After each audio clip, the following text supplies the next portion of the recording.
아니다. 그리고 본인들의 계획이 얼마나 끔찍한 건지에 대해서는 안중에 없었구나. 어떻게 생각하세요? 아니 뭐 이게 그러니까 저는 국민의힘과 조선일보가 지금 생각하는 거는 사실은 윤석열을 옹호하려는 건 아니에요. 네. 제가 얘기 들은 바대로 보수 세력이 어떻게 살아남을 것인가에 오직 지금 관심이 있거든요. 그런데 이게 지금 너무 극한으로 가고 있어요. 사실은 이게 어느 정도 용인될 수 있는 수준이 아닌 거죠. 지금 말씀하셨다시피 이거는 그냥 단순하게 해프닝성이 아니잖아요. 지금 치밀하게 계획을 지금 짜가지고 네. 뭐 굉장히 내란 수준이 아니라 외환 유치죄까지 지금 거론될 정도로 이 정도가 나오면은 이거는 국민의힘도 이거는 선을 어느 정도는 그어줘야 된다. 판단을 해야 돼요. 그렇죠. 이건 그냥 보수 세력이 완전히 없어질 수도 있습니다. 제가 물론 언젠가는 생기겠지만은 네. 여기는 저는 위헌정당 심판 바로 들어갈 거라고 봐요. 네, 나중에 이제 바로 네, 들어가고 바로 해산 가능성도 저는 굉장히 높다고 보는데 권성동이 그 와중에 얼굴 고개 들고 다녀라 지역구에서 얼굴 두껍게 하고 다녀라. 저 어제 한겨레 신문 보다가 너무 놀랐어요. 그러니까 어디서 뻔뻔하게 다녀라는 말을 그러니까 이거는 사실은 조폭 깡패 양아치들이나 하는 행동인 거잖아요. 사실 정상적인 국민의 표 받아서 당선된 국회의원들이 이 내란적 상황에서 자숙하고 김상호 의원처럼 울기라도 하고 어떤 진심 어린 그래야 당장은 안 된다 하더라도 또 복귀할 수 있습니다. 보수 진영이 했잖아요. 그렇죠. 5년 만에 네. 박근혜 탄핵 5년 만에 다시 정권 잡았잖아요. 네. 그런데 지금은 뻔뻔하게 들고 다녀 지역구에서 뭐 전 진짜 이런 발상을 어떻게 할까? 그 누굽니까? 저 봉지욱 기자는 강원도 안 간대. 그런 사람 또 찍어주면 강원도 안 갈 거라고 이제 얘기를 하고 있어요. 근데 이 문제를 진짜 어떻게 할 건지. 그러니까 이거를 크게 봐야 되는 게 단순 내란이 아니었어요. 계엄해서 뭐 부정선거 이게 아니고 실제로 알고 보면 전쟁이라도 야기해가지고 계엄 상태를 만들고 입법 없애버리고 이런 것들이 지금 다 하나씩 드러나요. 그리고 필요 없는 사람, 자기들 필요 없는 사람들은 수거하고 죽일 수도 있는 그런 것까지 준비된 상황 아니겠습니까?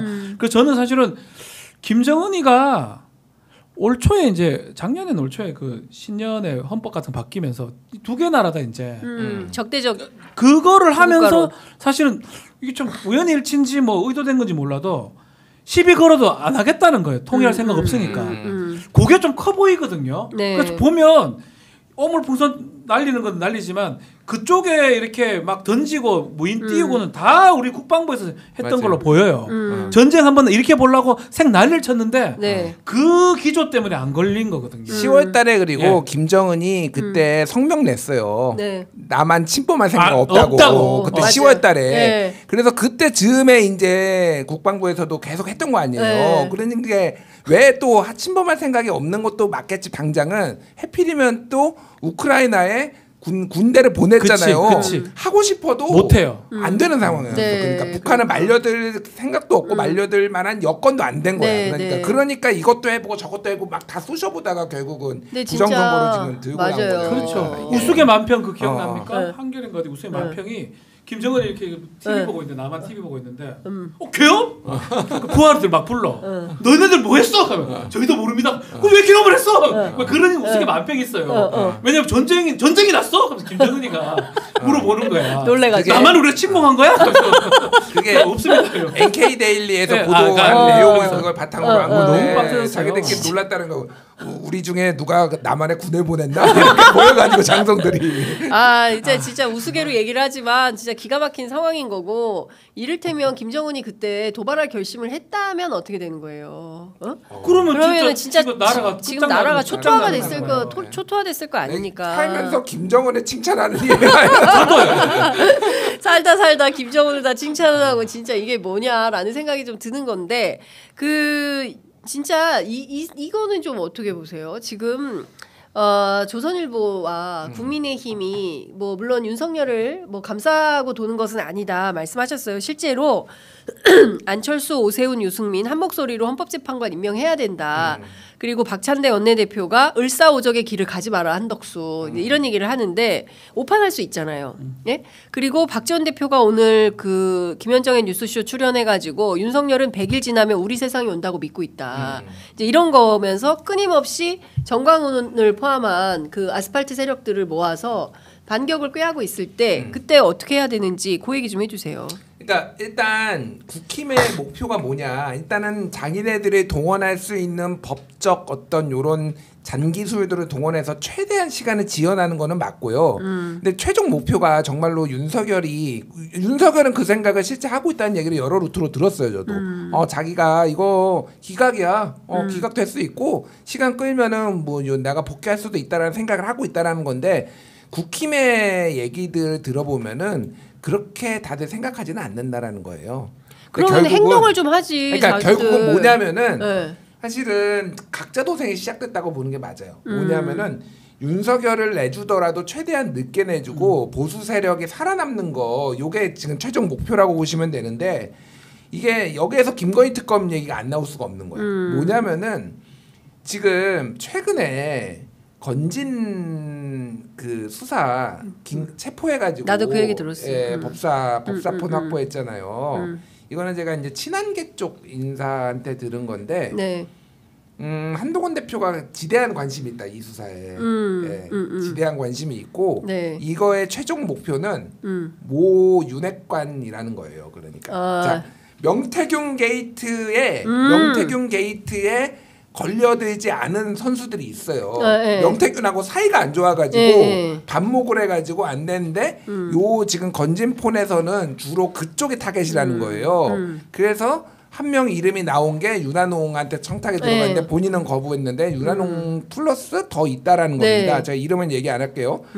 결국은 지금 이게 검찰이 들고 있잖아요. 맞아요. 이게 특검으로 갈 경우에는요. 이게 그러면은 특검은 좌고우면하지 않고 그냥 갈 수가 있기 때문에 이게 지금 당장 초토가 된다라는 거예요. 그러니까 이거를 특검으로 안 가게 하고 최소한 이거를 혼란스럽게 해가지고 검찰은 그러면 워낙 정치적인 조직이기 때문에 이 상황에서 세게 수사를 더 하기가 어렵다라는 거예요. 그 와중에 대선 국면으로 가면은 상당수가 살아남을 수 있다. 지금 이 판단을 하는 거예요. 그러니까 사실은 윤석열을 복귀시키면 좋지. 그게 1번인데 그게 쉽지는 않다라는 거는 그 사람들도 알고 있어요. 네. 그러니까 이거를 최대한 혼란하게 혼탁하게 해가지고 본인들은 명태균 게이트와 건진 게이트를 지금 막아보려고 이거를 수사를 지금 검찰 수사를 막기 위해서 지금 이게 움직이고 있다. 저는 거기에 단초가 되는 오늘 조선일보 기사가 그거라고 생각해요. 쌍특검하면 공무원이 수천 명이 수사 대상이 된다.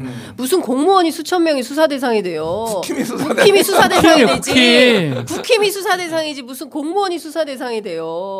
예? 아까 그 저기 박범계 의원은 점잖게 공무원들은 참고인 신분은 될 수 있다 이렇게 얘기를 하지만 이런 게 호도를 시키는 거죠. 아니, 마치 지금 보면 아까 이제 말씀하신 대로 지금 핵심은 명태균 건진이에요. 그 휴대폰에서 그 얘기도 해요. 그 취재한 이정주 기자가 건진은 또 그 IT 문맹이라는 거예요. 그래가지고 녹음을 못한데 명태균은 녹음하고 뭐 파일 만들고 막 이런 걸 잘하는데 건진은 그런 거 할 줄 모른다. 그래서 생각보다 별게 없을 수 있다. 그런데 이 건진을 잡아간 게 친한 검사다. 그 얘기를 하죠. 네.